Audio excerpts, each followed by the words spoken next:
चलिए, और देहरादून से एक और बड़ी खबर की ओर रुख करेंगे। दरअसल दिल्ली देहरादून एक्सप्रेसवे लगभग तैयार हो गया है। 13,000 करोड़ की लागत से ये एक्सप्रेसवे बन रहा है। 3 घंटे में देहरादून से दिल्ली का ये सफर तय होगा, जहां 12 मोबाइल टावर यात्रियों की सुविधा बढ़ाएंगे, तो वहीं वन क्षेत्र वाले हिस्सों में साउंड बैरियर भी लगाए गए हैं। प्रधानमंत्री नरेंद्र मोदी इसका जल्द ही उद्घाटन करने वाले हैं। तो आपको बता दें कि दिल्ली देहरादून एक्सप्रेसवे लगभग बनकर तैयार है और 13,000 करोड़ की लागत से ये एक्सप्रेसवे बन रहा है, जहां 3 घंटे में देहरादून से दिल्ली का सफर तय होगा और 12 मोबाइल टावर यात्रियों की सुविधा बढ़ाएंगे। ज्यादा जानकारी लेंगे सहयोगी सोनू, लगातार हमारे साथ बने हुए हैं। सोनू, दिल्ली देहरादून एक्सप्रेसवे लगभग अब बनकर तैयार हो चुका है, लेकिन इसके उद्घाटन का अब लोगों को इंतजार है।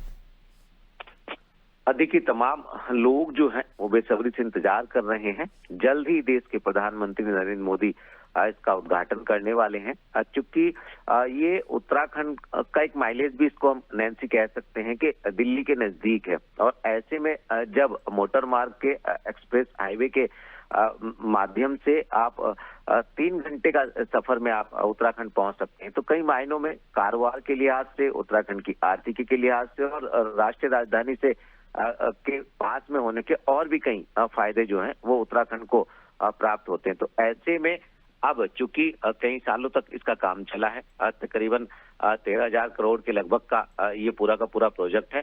अब ये पूरा बनकर लगभग तैयार हो गया है। इंतजार हो रहा है तो सिर्फ और सिर्फ इस बात का कि जल्दी इसका उद्घाटन हो, और जैसे ही देश के प्रधानमंत्री इसका उद्घाटन करेंगे, उसके बाद उत्तराखंड के साथ साथ जो दिल्ली से खास तौर पर जो हिमाचल के लिए जो वाहन जाते हैं उनको भी इसका लाभ प्राप्त हो सकेगा।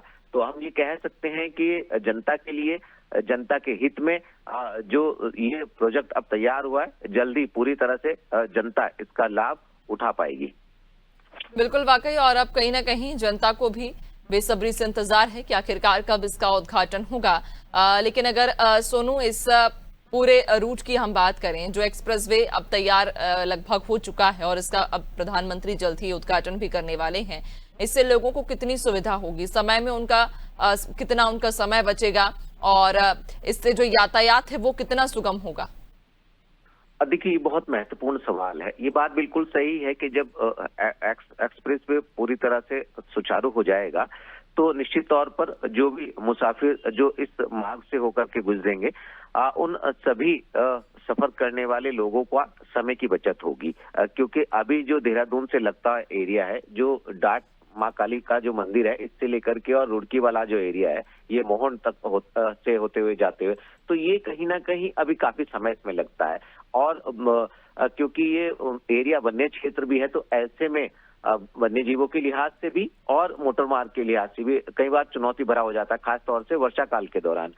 जब ये पूरी तरह से एक्सप्रेसवे सुचारू हो जाएगा, जब संचालित होना शुरू हो जाएगा, तो समय की बचत होगी, यातायात की जो व्यवस्था है वो और बेहतर हो सकेगी, और खास तौर से जो कारोबारी लोग हैं, जब उनके समय की बचत होगी तो उनके कारोबार में भी कहीं ना कहीं इसका प्रभाव देखने को मिलेगा। तो हम इसको इस रूप में देख सकते हैं कि एक नहीं बल्कि कई ऐसे पहलू हैं जिन पहलुओं के लिहाज से ये जो आने वाले समय में उत्तराखंड के लिए फायदेमंद साबित होगा, और यही वजह है कि इस प्रोजेक्ट को जल्द से जल्द इसको शुरू करने के प्रयास लगातार किए जा रहे हैं। बिल्कुल, यानी कि और अब इस एक्सप्रेसवे को जल्द से जल्द शुरू करने की जो तैयारी है वो भी अब की जा रही है, क्योंकि कहीं ना कहीं लोगों को बेसब्री से इंतजार है इस एक्सप्रेसवे पर सफर करने का। बहुत शुक्रिया आपका, बने रहिएगा और भी आगे आपसे अपडेट्स लेंगे।